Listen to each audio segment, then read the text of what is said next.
Am I prompting my student too much or not enough? This is a question that we ask ourselves often as clinicians. If you have ever wondered that, have you ever worked with a student who's maybe prompt dependent or is not taking prompts that you are using as teaching tools? You are going to want to dive on into this episode.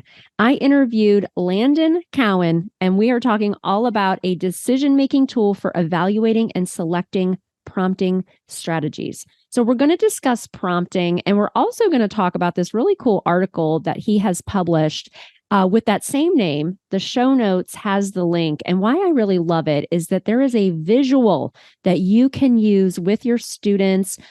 Are these prompts correct for teaching this skill to this learner? This also has nice applications for staff training as well. If you're working with people who are not prompting enough, or maybe prompting too much, or maybe we want to talk about prompting, this is a great episode. I'm excited for you to dig on in. And if you love this episode, and if you want to hear more about research, make sure that you leave a review for me on Apple Podcasts and let me know, do you love this episode? Do you want more applicable information that you can use in your day-to-day interventions? Without further ado, let's get into this episode and conversation with Landon Cowan.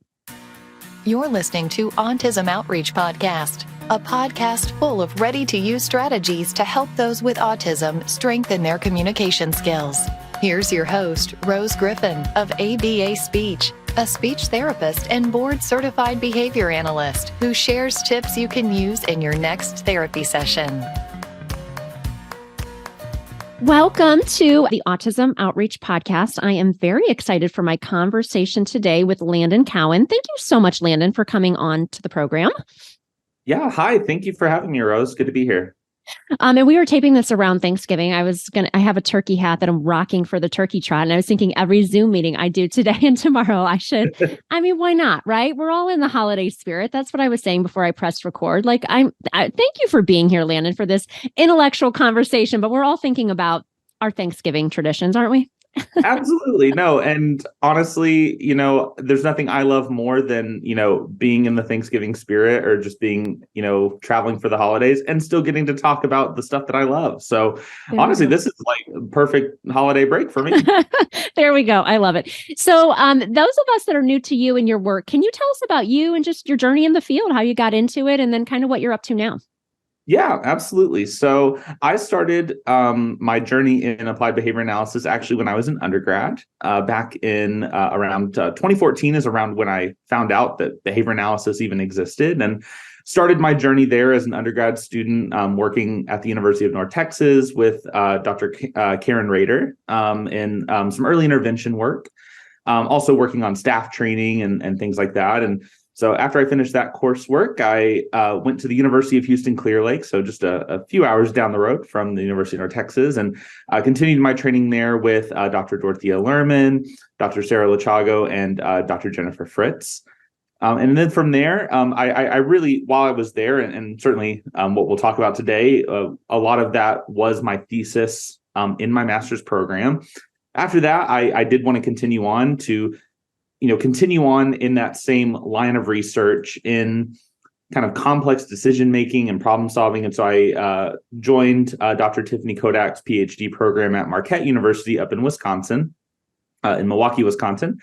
And from there, I've been working on a lot of the same types of projects, looking at how do we, solve complex problems and how do we, consistently and comprehensively make decisions about any aspect of our clinical programming. And then from there, so I'm almost done with my PhD. I'm wrapping up my dissertation, hopefully in the next few months. And then right now what I'm doing is I'm working with Trumpet Behavioral Health, now a part of the Blue Sprig Pediatrics family. There's kind of a bunch of names that people might know us by. I'm out in the Bay Area in San Francisco, working with the Behavior Center as the clinical director for the Dublin, California location. where we specialize in the treatment of severe problem behavior. So working with a severe behavior population. So that's kind of my journey now. I wear a lot of hats and I've done a lot of things, and really just my passions are around that complex decision making, as well as the supervision and training of new staff. Oh, so is it Amber Valentino that is out there with? Okay, so she was on my podcast. She is just a light of positivity. I follow her on LinkedIn, and she was posting some things, and I was like, I like her. I know that she will be amazing. And she came on the podcast. You guys both have kind of the same aura of it, like very positive. I love that. And I was like her. I just do. Okay, that's fun. Yeah, you have to tell her I said hello. She was on the podcast earlier, but I'm always kind of like digging into the research because I'm an ACE provider, ASHA provider, and I came across your what I think is a very practical but very helpful article called "A Decision-Making Tool for Evaluating and Selecting Prompting Strategies," and I love that so much. Was it behavior analysis in practice? Am I remembering that correctly? Yes, that's correct. Okay, okay. I really love that publication because I feel like it is very scientific, yet easy to digest and things that we can transform. So I feel like treating clinicians, which I still am a treating clinician 2 days a week, but I feel like treating clinicians, it's really hard for people to stay in touch with the research. And so I try to do that, go in, with ABA speech and try to go in, look at what is going on in the research and then bring that to people in these bite-sized chunks. So for those of us, I like to start with like a baseline definition. And I know sometimes it seems silly because I'm like, let's start with a baseline definition of assent or, something that we've already talked about. But can you give us kind of a baseline definition of a prompt, kind of what you're talking about in this article? Yeah, certainly. That's certainly a great place to start. And so the way that I would define a prompt is really a prompt could be anything that occasions some desirable response. So oftentimes when we're thinking about this, maybe in our day-to-day work with, and we're, working to teach new skills of any type of sort to perhaps a learner with autism, these prompts that we often use may be things like pointing, gesturing, offering vocal models, maybe even physical supports to help complete a response.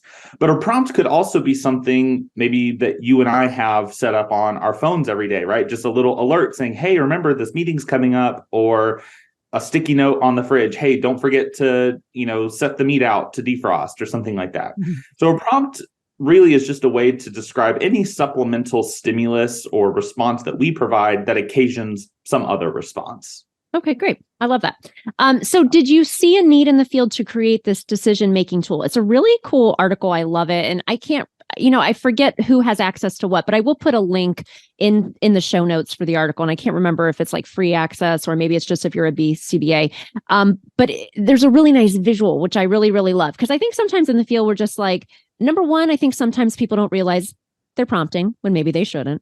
And I think sometimes we're not thinking about what types of prompts we should be using. And so you have this really cool decision-making tool that's a visual that I think you could just like print out and put in your clinic or your classroom or whatever, just so this stuff is top of mind. Sometimes these things seem like we're like taking a step back to talk about something that's simplistic. But when you look at programming or you look at kids who are prompt dependent or you look at staff who are using prompts that are not exactly the best, I think this visual is really, really key. So did you see a need in the field to create this decision-making tool? Or, I mean, it's a lot of work to get these things published and all your, your dissertation and all that stuff. What did you see going on in the field that you were like, I think this is important and this is worth my time?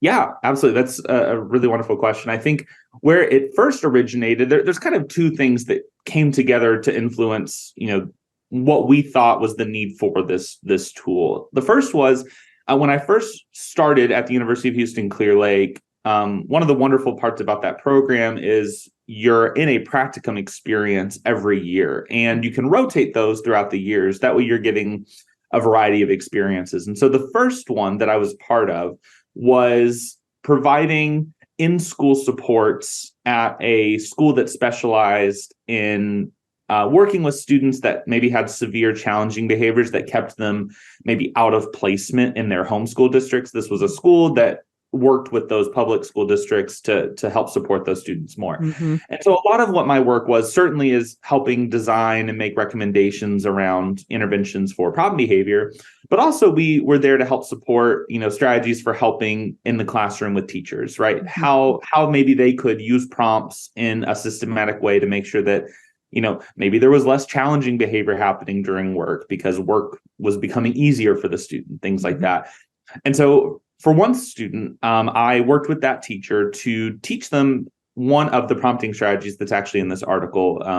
And we can talk about that more in depth later to kind of talk about the differences between them all. But it's called most to least prompting, which can be a really helpful strategy for learners who are maybe learning something for the first time.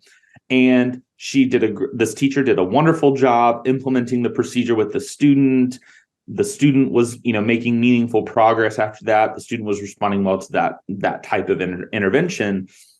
And one day I was just observing that same classroom, looking at a different student. Out of the corner of my eye, I saw her start using that procedure with another student. And this student had a very different learner profile and was actually very prompt dependent. Mm-hmm. And one thing about most to least prompting is it's actually a terrible idea to use that with someone who's prompt dependent because you're basically just giving them a prompt right away. Right. And so in my head, I was like, no, please stop.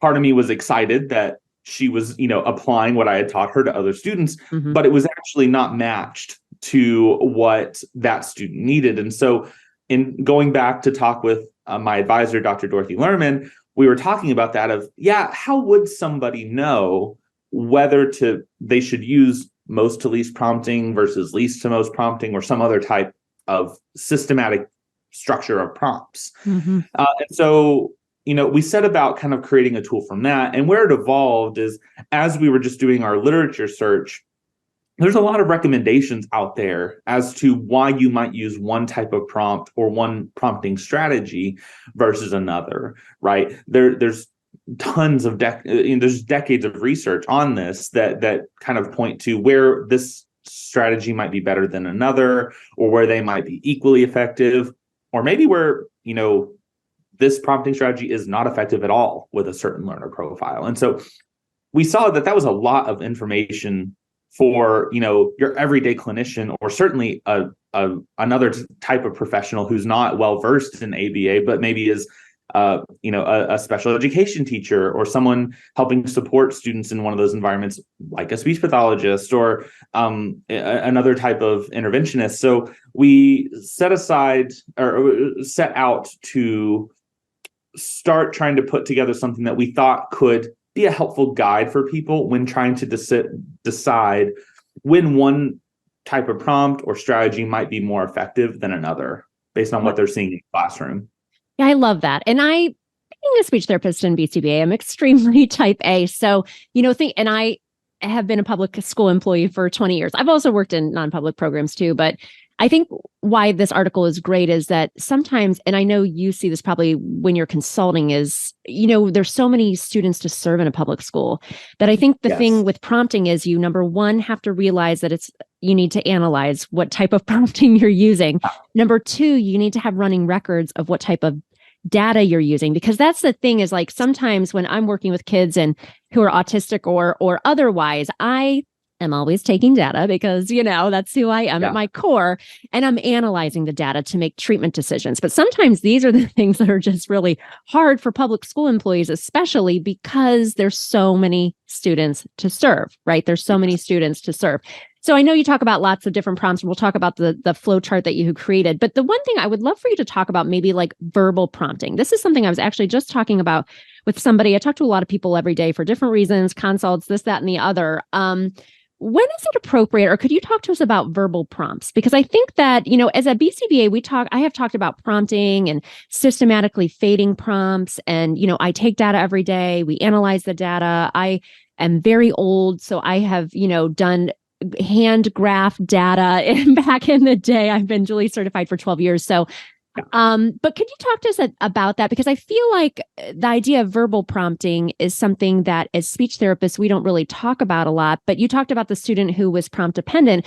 And I think that's what we talk about, a lot, or people that are kind of bashing ABA, I have an online business, so I see that a lot, is like, Yeah. oh, it's just, well, people that are talking about Gestalt or this other way of processing language, which, we're going to do a whole show on, is just the idea of self-generated language, which, that's the purpose of ABA speech, is to make sure every autistic learner has a voice. But we do have to analyze our prompts, or our students are not going to have generated spontaneous language. It doesn't just automatically transfer from a discrete trial session to net or natural environment. But I think the idea of a verbal prompt is important. So could you talk to us about verbal prompting a little bit, and when it might be appropriate, and kind of what, if you're using verbal prompts, like what to be careful of?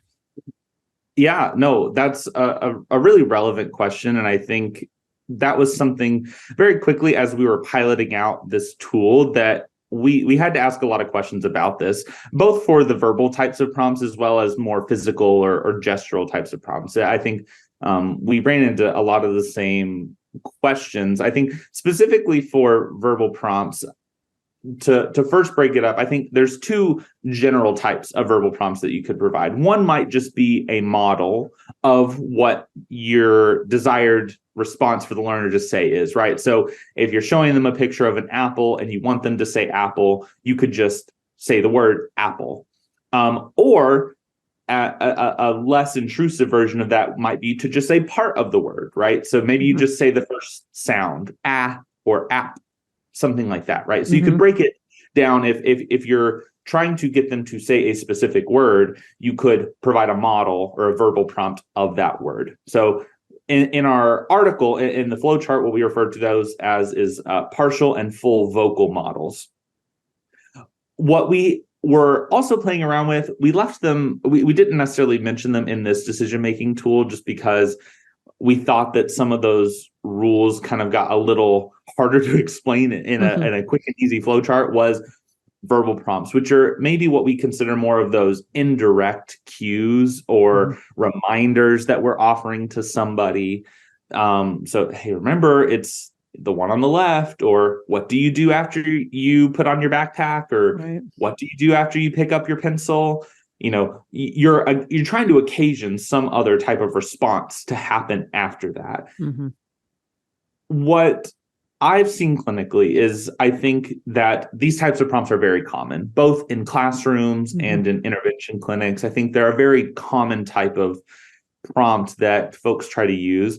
I think sometimes they're hard to keep systematic. That's certainly an observation that I've seen, is because they're inherently indirect in some ways. Oftentimes I hesitate to use them because my staff might word things a little bit differently, or might cue to the wrong thing, or just a less ideal version of whatever we want them to do next, right? The verbal prompt might be a little more heavy-handed from one person and very vague from another person. And so I think that those prompts are certainly very common and natural, even in just a typical day. If you were just walking down the street, verbal prompts are very common to hear from parents to a child, or if you were to walk into any classroom, you're going to hear them, right? Okay, now what do we do next? I think there's a lot of use in them, and I think there, from my perspective, seems to be a lot of social validity around using them.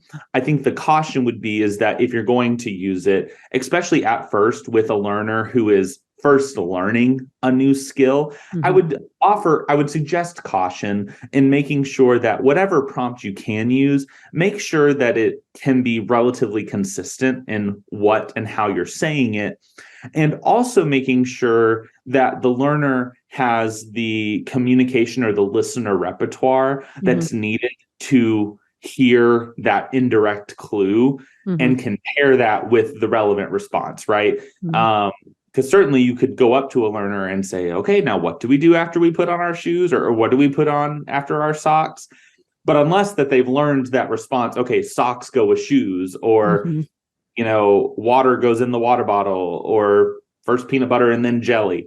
that type of prompt is probably not going to be super helpful for them unless they have that previous learning history with that association, right? So I think what's important to consider is what kind of initial training are you doing to make sure that that learner can respond effectively to that verbal prompt? Right. Yeah, I think that's good because I think sometimes we're saying a lot of things to kids and maybe they're not picking up on it. And then maybe you have to go with a different type of prompt. And yeah, I think it's great to analyze. So you have this flow chart. I think it's called the sweeps flow chart. I think I got that from the article that you created, which I think is really helpful and applicable. Can you just kind of talk us through a little bit of the flow chart, how it could be helpful if people want to go back and look at the article? And I think it's applicable for speech therapists, for teachers, for BCBAs. Can you just talk us through the chart a little bit?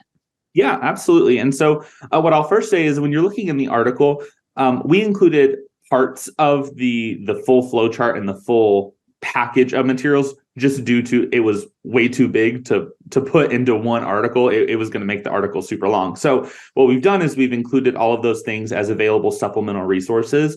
At the end of us talking, I can give my email address, and I'm happy to send the article as well as those materials to anyone who wants them. We're more than happy to share those with anybody that wants them. So feel free. So what you'll first see, we created 2 flowcharts that focus on the different questions that you might ask yourself when selecting between different types of prompts and the prompt fading strategies. So one flowchart or set of flowcharts relates specifically to just the types of prompts. So what you would basically see in looking at the full document there is one page of it will be a series of questions related to vocal prompts or those verbal prompts, right? Some of the relevant questions there, we have this as a yes or no type of flow chart, right? That way it's relatively easy to navigate your way through it. Can the learner imitate vocalizations, right? So if you're asking them to say apple when you say apple, is that something that they can reliably do outside of just this teaching session? Or is that not a skill that they have acquired just yet? Or is not super reliable, right? And so we guide the user through a series of yes or no questions that ends up in a final box that gives some sort of not authorization, but direction of use this or don't use this, right? So we do that same thing for different types of model prompts or physical prompts. Can the learner imitate those things? Yes or no? Does the learner tolerate when you're physically guiding them? Do they tolerate that? Do they not prefer that? Or do they seem to like it way too much where they're not paying attention to anything you're doing once you're touching them, right? So that also gets into, aspects of what is the learner assenting to, right? Do they not tolerate physical prompts? Well, if they're not tolerating them, you probably shouldn't use them, right? Right. Yeah. Right. That's another thing that you would want to, explore further. So that's one flow chart. The other flow chart is related to the prompting strategies themselves. So these are the strategies that we have in the flow chart. There's 5 of them. And I'm happy to break them down further if you would like. And we also break them down a little bit in the article as well.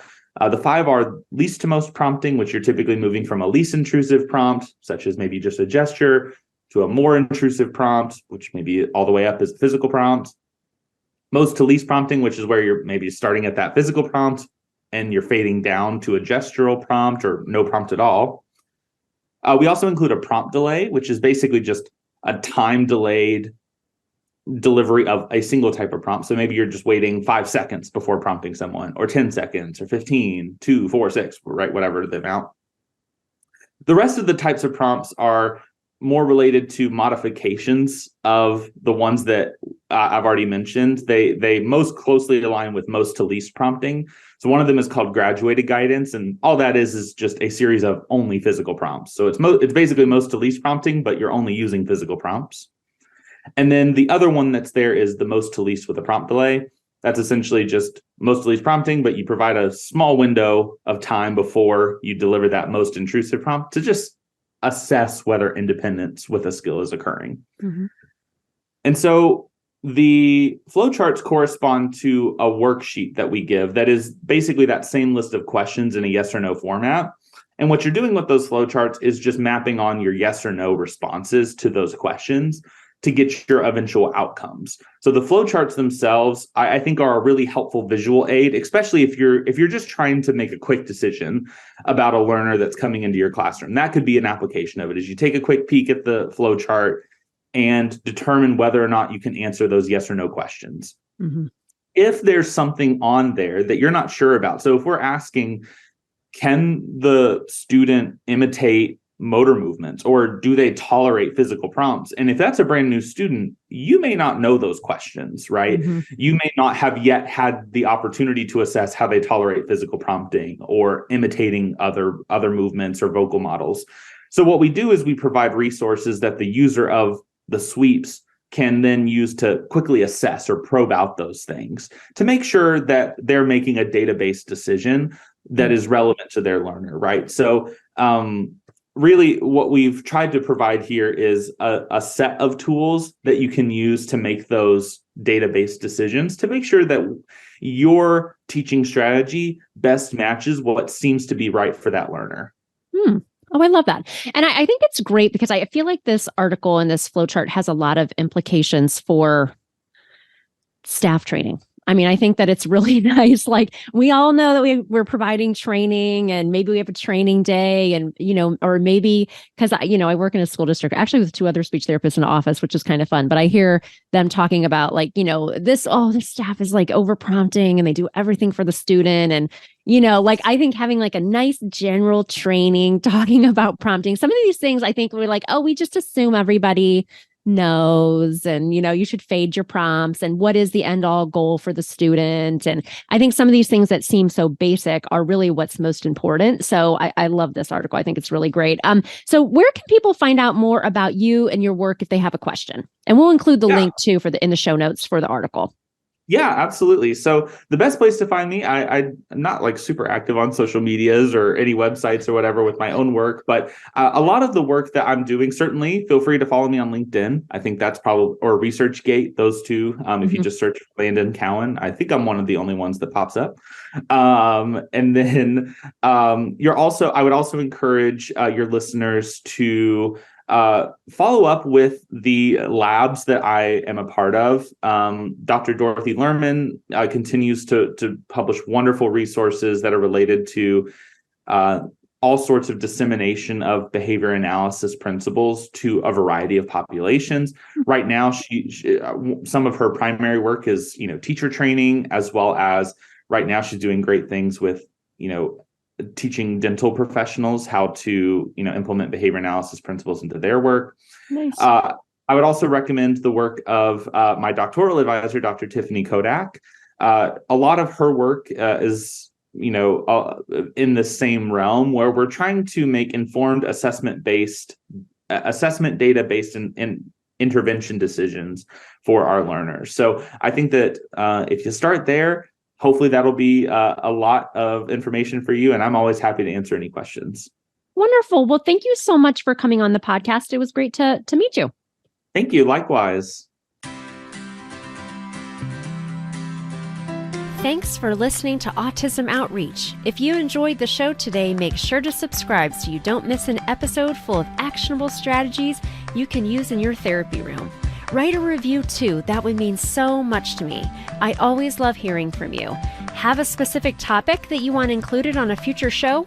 Reach out over on Instagram, ABA Speech by Rose, or visit me at www.abaspeech.org.